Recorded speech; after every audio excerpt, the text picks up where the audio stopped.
ساعت مناسبی رفتیم بخوابیم چون فردا صبح یه غافلگیری بزرگ دارم. تهدیدآمیز. روز اول داخل شهر زیرزمینی موفقیت آمیز بود. فردا صبح میبینمتون.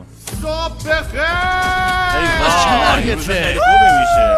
اول صبح همه رو بردم سمت آسانسور تا خبر مهم رو بگم.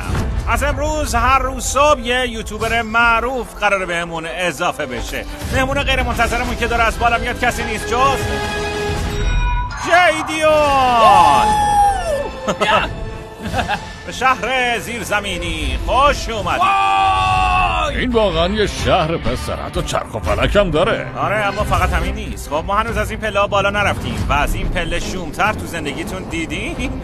آی پسرا بیاید بالا. لیزر بیم از ارتفاع میترسه. چرا این کارو با هم میکنین؟ امروز ترسد از ارتفاع رو میریزونی. خدای من.